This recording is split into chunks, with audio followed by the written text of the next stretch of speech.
Good morning, everyone. So, we'll continue the breast pathology part 2, which is the breast malignancies. So, malignancies can be of epithelial and stromal. In the stromal malignancy, we have discussed about the malignant phyllodes tumor, and in the epithelial malignancy, we'll now deal with the epithelial breast, that is, breast carcinoma. So it starts with a pre-invasive lesion, which is in situ carcinoma, and then becomes invasive carcinomas. We'll also discuss about special types of breast cancers. Now coming to the risk factors, the major risk factor are the germline mutations. So approximately 5 to 10% of the breast cancer occurs in person with germline mutations, the tumor suppressor genes, which we will discuss in further slides. Then comes the age. So depending on age, breast cancer increases in age of more than 70 to 80 years. So peaking at 70 to 80 years, and usually less than 25 years, there is very less chance of getting a breast cancer. Now coming to the menarche age, and early menarche is a risk factor. Then first degree relatives with breast cancer, approximately 15 to 20% of women with breast cancer have an affected first degree relative. Then sometimes in these patients, breast cancer gene mutation might not occur, but the risk increases approximately 15 to 20% if there is a first degree relative with breast cancer. Then ethnic background, usually non-Hispanic white women have a highest incidence in the US. In India, usually germline mutations in the BRCA1 and BRCA2 mutations are prevalent in Jewish population. In India, it is irrespective of the race. Coming to the estrogen exposure, so prolonged estrogen exposure, especially in women who are given menopausal hormone therapy, increases the risk of breast cancer. Most excess cancers are small estrogen receptor positive carcinomas. So, in contrast, oral contraceptives do not appear to increase the risk of breast cancer. Radiation exposure. So, women in their teens and early 20s who received radiation to the chest for Hodgkin's lymphoma have a 20 to 30% increased risk of developing breast cancer over 10 to 30 years of age. Then older women do not carry such risk. Then carcinoma of the contralateral breast or carcinoma of endometrium can be associated with breast cancer. So there is 1% chance of the woman developing breast cancers as an associated cancer. So the main pathology here is the Li-Fraumeni syndrome, where the TP53 mutation might be responsible for multiple cancers. Then coming to the diet, high fat diet carries an increased risk of breast cancer. Moderate or heavy alcohol consumption also increases the risk. Then obesity. Obese women under the age of 40 have a decreased risk as a result of anovulatory cycles and lower progesterone levels.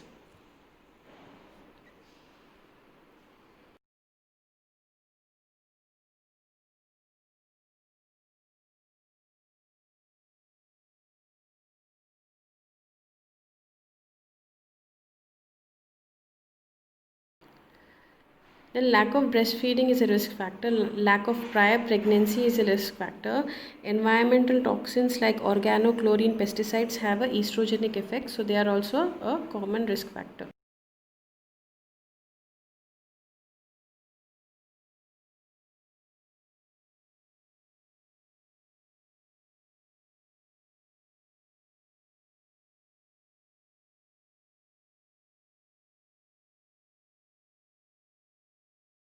Besides that, smoking and repeated abortions can also carry a risk factor. Abortions might be related to something other pathology, and here breast cancer might just be an associated feature.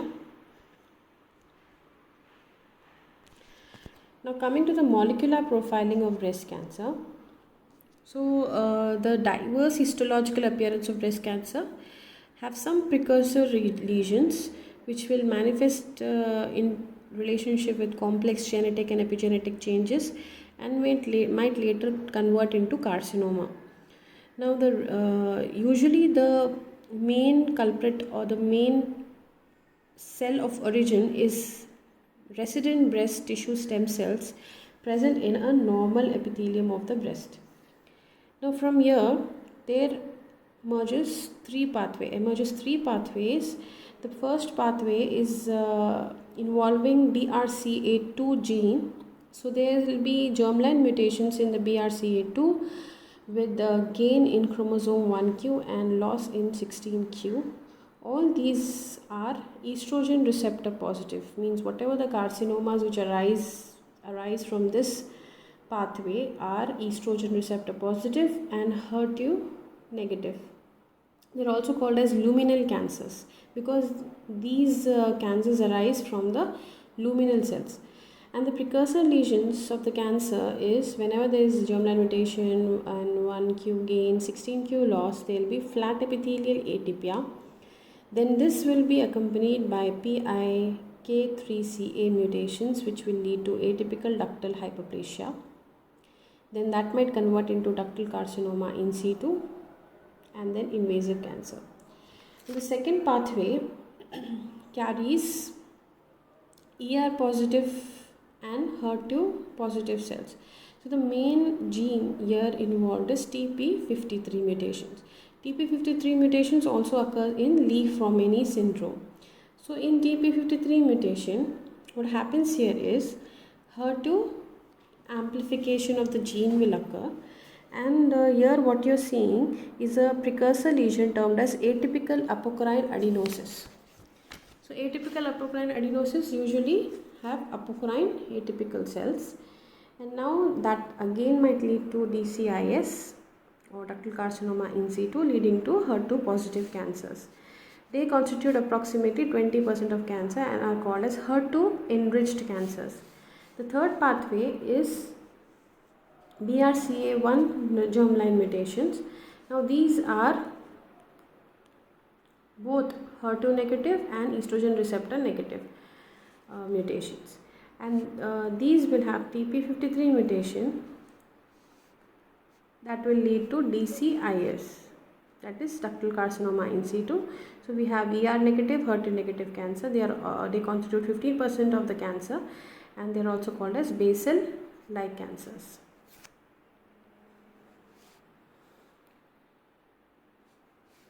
Now, what are the precursor lesions involved in the development of cancer? So, carcinoma in situ. What do you mean by carcinoma in situ? It is a pre-invasive lesion for development of cancer. It might be ductal carcinoma in situ or lobular carcinoma in situ. So, almost 95% of breast malignancy are adenocarcinomas that first arise in the duct or the lobular system as carcinoma in situ. And they will have breached the basement membrane and invaded the stroma. Then they call as infiltrating carcinoma. Now, ductal carcinoma in situ is a malignant clonal proliferation of epithelial cells limited to the ducts and lobules by the basement membrane. So, why do we use the term duct? Because the expanded acini takes the appearance resembling small ducts. So they arises from the acini, but actually they are not ducts. They don't arise from the ducts as such. They arises from the acini, but the expanded acini will look like a duct. So that's why ductal in carcinoma in situ. And it can spread through the ductal system and produce extensive lesion involving entire sector of the breast. So two major architectural subtypes, comedo and non-comedo, can be seen in ductal carcinoma in situ. So what do you mean by comedo carcinoma? So comedo ductal carcinoma in situ produce vague nodularity, but it is detected on mammography as clustered linear branches of calcification. So here you can see the microcalcification, clustering of dots. Can you see? So these are vague nodularity, more often detected on mammography as clustered or linear and branching areas of calcification. So what happens here is, you can see inside the duct Inside the acini or the proliferating system of tumor cells, you can see necrosis. So intraductal necrosis will be there, atypia will be there, and Swiss cheese hyperplasia. What we mean by Swiss cheese hyperplasia is there will be hole formation. So these are the holes you see here. 1, 2, 3, 4. So these holes will give a Swiss cheese appearance. Swiss cheese hyperplasia can be seen in ductal carcinoma in situ, whereas Swiss cheese disease in the breast is juvenile papillomatosis. So what exactly is the microscopic feature? So here in Comedo ductal carcinoma in situ, we see tumor cells with pleomorphic high-grade nuclei and areas of central necrosis. So what we are seeing here is just the high-grade nuclei, and this is the central necrosis which you are seeing. These are the central necrosis. So inside the necrosis, can you see slightly dark black or dark blue colored spots? So those are nothing but the microcalcification, which are nothing but the result of necrotic intraductal crude which has classified. So necrosis is a hyperplastic duct is usually ductal carcinoma in situ. It also creates certain Roman bridges. So Roman bridges are nothing like proliferation of the cells which gives a bridge appearance, slightly in a bridging appearance. So this is how a Roman bridge will look like. Coming to the patterns of ductal carcinoma in situ. So ductal carcinoma, as I described, has comedo and non-comedo. The non-comedo pattern is again divided into cribriform pattern, solid pattern, micropapillary pattern, papillary and mixed pattern. Cribriform pattern has a cookie cutter appearance, which we have discussed earlier as Swiss cheese appearance, and solid appearance will completely filling of the ductal acini.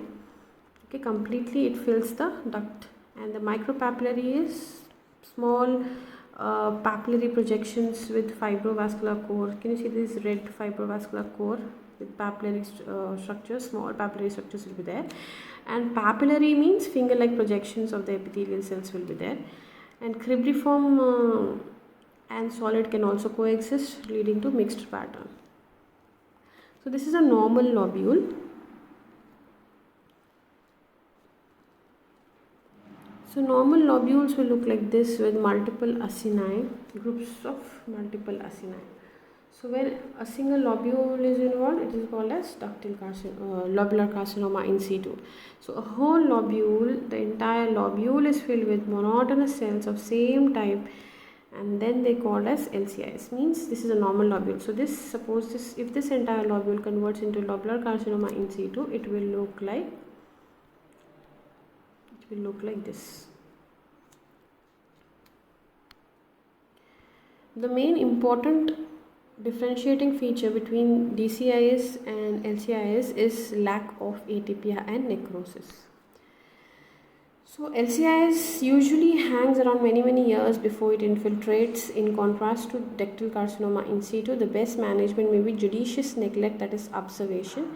If it does infiltrate, however, it is at least as bad as infiltrating DCIS, or probably worse, showing Indian file pattern. Now, Paget's disease of the nipple is a rare manifestation of the breast cancer, that is 1 to 4% of cases, and it is usually unilateral red colored eruption with scaling crust, and sometimes itching, that is pruritus, is common here, and sometimes it might be mistaken for eczema. Here what happens is the malignant Paget cells.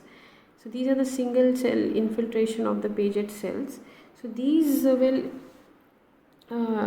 extend from the ductal carcinoma in situ within the ductal system via the lacticiferous sinuses into the nipple skin without crossing the basement membrane. So the tumor cells now, it disrupts or breaks down the epithelial barrier and forms cracking. So this allows the extracellular fluid to seep out into the surface. So in the end, the nipple will look like this cracked nipple with seeping extracellular fluid. So if it might be misdiagnosed as eczema, so that need to be ruled out with a biopsy. Sometimes what happens is immediately beneath the lesion you can find the carcinoma focus. The carcinomas usually associated with Paget's are poorly differentiated, estrogen receptor negative, and HER2 positive cancers. Prognosis is usually, it depends on the carcinoma. It is not affected by DCIS, whether it is present or not, or involving the skin. So it is usually bad prognosis because it is usually a poorly differentiated carcinoma. Now coming to the invasive carcinomas.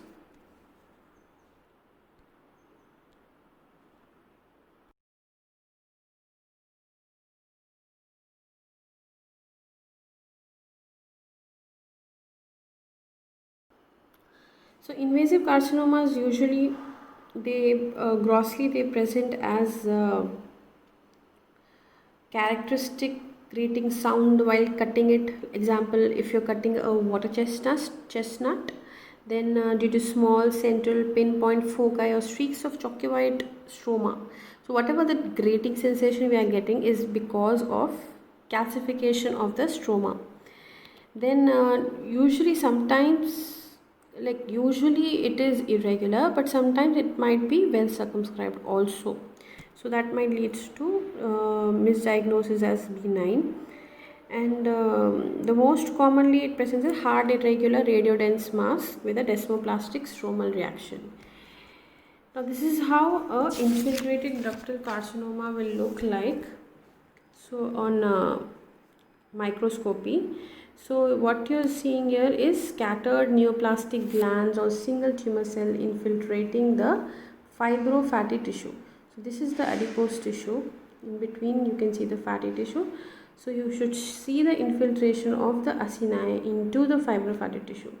These are the glandular structures or tubular structures, as you can see.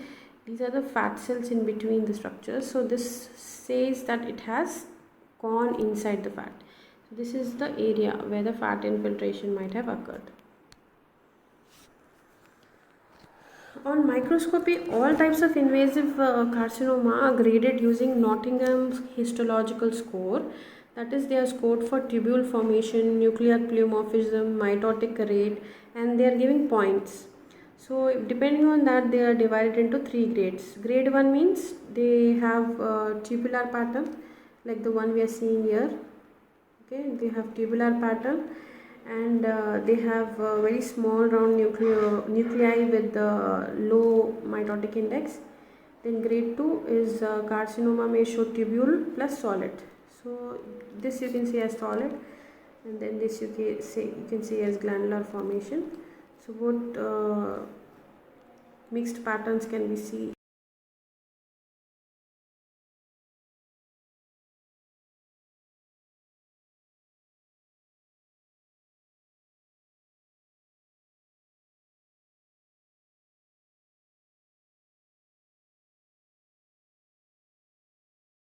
In grade 2, you can also see greater degree of nuclear pleomorphism and mitotic figures.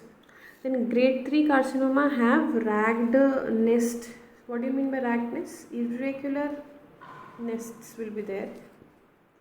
The glandular structure will have irregular borders, and solid sheets of cells can also be there. The nuclei will be irregular, different shapes inside of the nuclei with the prominent nucleoli and a high mitotic index. They might be areas of necrosis as well. If it is infiltrating lobular carcinoma, so it usually lobular carcinoma also will form hard irregular mass similar to the breast cancer, but may also have a diffuse infiltrating fat pattern, and the histological hallmark is the presence of discohesive. What do you mean by discohesive? It is discohesion means they won't be linked or joined to each other. The cells won't be joined to each other, so there might be some loss of contact between them. The reason for this loss of contact is the lack of E-cadherin expression, which binds those two cells, which binds the cytoplasmic borders of the two cells. So it is because of the absence of E-cadherin gene or loss of E-cadherin gene or mutation of E-cadherin gene that will lead to this disc cohesion, and they'll be in a single file pattern, that is in a line, a row of coins. A row of soldier was the file means a row of soldiers, so it was coined based on that. And sometimes you can also see intracytoplasmic mucin droplets. Okay, here it is not so evident. And again, lobular carcinoma, alveolar and solid variants, alveolar lobular carcinoma and solid variant of lobular carcinoma can be seen.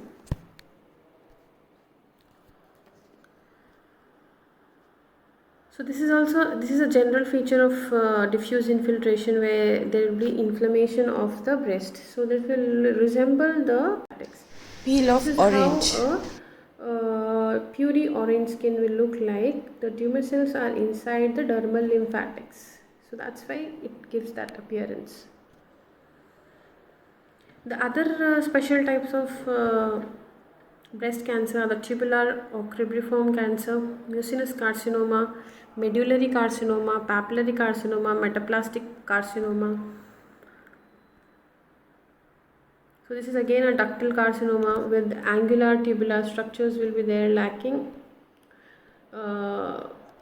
myoepithelial cells. So single layer of glands will be there with angulation. Okay, angulated glands will be there.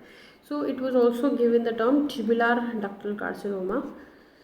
Then comes the mucinous colloid carcinoma. So on gross, it is classical soft rubbery appearance, and cut section will appear pale grey blue gelatin type of consistency will be there. It will have pushing borders in the breast, and the tumor cells characteristically will be arranged in pools of mucin. So what we are seeing here is a pool of mucin. This empty space filled with secretion is nothing but mucin. Inside that you can see the islands of tumor cells. That's called as mucinous colloid pattern type of infiltrating ductal carcinoma. Coming to the medullary pattern. So the medullary pattern of carcinoma has very good prognosis. It is ER negative, HER2 negative, or you can also call as triple negative, one of the triple negative tumors, and it is soft in consistency on gross, and because desmoplasia is very less, and it is well circumscribed mass as well. And on microscopy, what you're seeing here is a solid syncytium. Syncytium means joined, the cells will be joined together, as if the cytoplasm is only one and multiple nuclei will be there. So syncytium of cells, syncytium like sheets of large cells with pleomorphic nuclei. So as always, carcinoma will have all the anaplastic features like pleomorphic nuclei, prominent nucleoli, regular nuclear borders, quartz chromatin, mitotic figures, everything will be there. But the main characteristic feature of this is the syncytium of sheets of large pleomorphic nuclei of cells will be surrounded by marked to moderate lymphoplasmacytic infiltrate surrounding and within the tumor cells.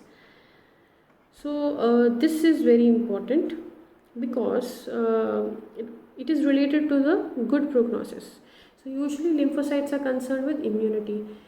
And this shows that in this patient immunity is very high, and it is acting against removal of the tumor cells from this immune system. So medullary type of infiltrating ductal carcinoma has a comparatively better prognosis than other type.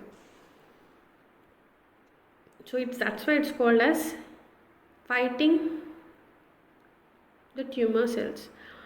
So now the prognostic factor. Coming to the prognostic factor, tumor size. Locally advanced cancer, lymph nodes, metastasis, distant metastasis, lymphovascular invasion. All these factors play an important role. So what do you mean by invasive carcinoma versus carcinoma in situ? That is locally advanced cancer. So usually women with in situ carcinoma have an excellent prognosis. So that's understood. Now distant metastasis. What do you mean by distant metastasis here? So obviously Once distant metastasis is present, the cure is unlikely. So long-term remissions and palliations can be achieved, but with ER positive tumors. Now, what do you mean by lymph nodes metastasis? So axillary lymph node status is most important prognostic factor for invasive carcinoma in the absence of distant metastasis. So if no node is involved in the axilla, 10-year disease-free survival rate is 70% to 80%. So if the tumor is just located in the breast and it is not spread to the adjacent lymph nodes, especially the axilla, which is the most common site of metastasis, then it means the tumor or the patient has a very good survival, 10-year survival rate. Tumor size, coming to the tumor size, the risk of axillary lymph node metastasis increases with the size of primary tumor. So women with node negative carcinoma less than 1, that means if the axillary node doesn't show any metastasis and if the size of the tumor is less than 1 centimeter in size, then the 10-year survival, definitely the patient will go to 10-year survival up, that is 90% at least. And if it is more than 2 centimeter in size, then 77% 10-year survival rate. And if it is more than that, so it keeps on decreasing with the size.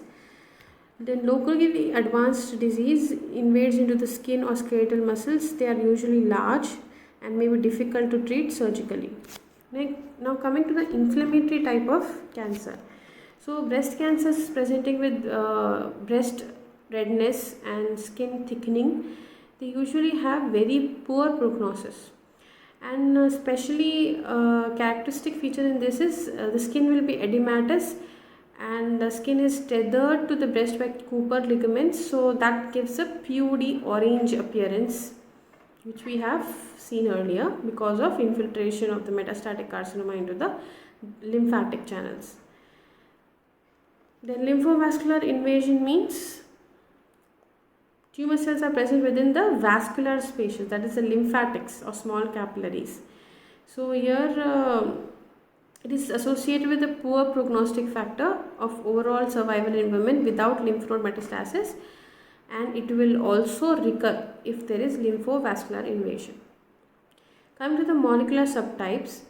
So molecular subtypes based on ER and HER2/neu. As I've said, there is ER positive, HER2 negative, ER positive, HER2 positive, and ER negative, HER2 negative. 3 types of molecular subtyping will be there. So usually ER positive breast cancers, usually ER positive, HER2 positive cancers respond well to the chemotherapy. Now, special histological type, survival rate of women with special type of invasive is greater than that of women with cancers of no special type. So women with metaplastic carcinoma or micropapillary carcinoma have poor prognosis, and adenoid cystic carcinoma, low-grade adenosquamous carcinoma, secretory carcinoma, again they will be very poor prognosis. Now coming to the histological grade, which I have discussed as Nottingham histological score, the 3 grades, grade 1, grade 2, grade 3. So as the grade increases, survival, disease-free survival decreases. Coming to the Ki-67 index of proliferation rate, so the more the proliferation, the more the actively dividing cells, the more the poorer the prognosis. Now coming to the estrogen and progesterone receptors, so both ER negative, PR positive respond to both ER and PR positive respond to hormonal manipulation. So if both ER, PR, HER2 are positive, then it is a good feature. Overexpression of HER2 in breast cancer is associated with increased disease recurrence and worse prognosis. Because of its prognostic role as well as its ability to predict response to trastuzumab, breast tumors are routinely checked for overexpression of HER2/neu. Overexpression also occurs in other cancers such as ovarian cancer and stomach cancer. Then this is staging, which is done based whether it is in situ, that is if it has crossed the basement membrane or not. Then early, that is disruption of the basal lamina, that is basement membrane. So usually we follow American Joint Committee or Cancer and Union Control Cancer staging, that is AJCC staging. So, which divides the tumor, that is the primary cancer, as T, lymph nodes as N, distant metastasis as M. So, it has 4 stages. Stage 0 is DCIS or LCIS with no metastasis and no lymph nodes, whereas stage 1 is invasive carcinoma less than 2 centimeter and lymph nodes no metastasis and absent metastasis, no lymphadenopathy. Stage 2 is invasive carcinoma of size 2 to 5 centimeter, that is less than 5 centimeter, and lymph nodes 1 to 3 lymph nodes are positive and no distant metastasis. Stage 3 comes again when there is invasive carcinoma size more than 5 centimeter, and if the skin or the chest wall is also involved, or if there is inflammatory carcinoma, directly we can put it under stage 3. Again, in the lymph nodes, in stage 3, it is negative or positive lymph nodes. It can be negative or it can be a positive lymph node of more than 4 or equal to 4 in number. Then distant metastasis is still absent here. So it is a stage 4 where distant metastasis occur. It is the only stage where distant metastasis will occur, and the tumor can be of any size or lymph nodes can be either negative or positive. So this completes the staging. The distant metastasis can be to the liver, bone, lungs, brain, and everywhere.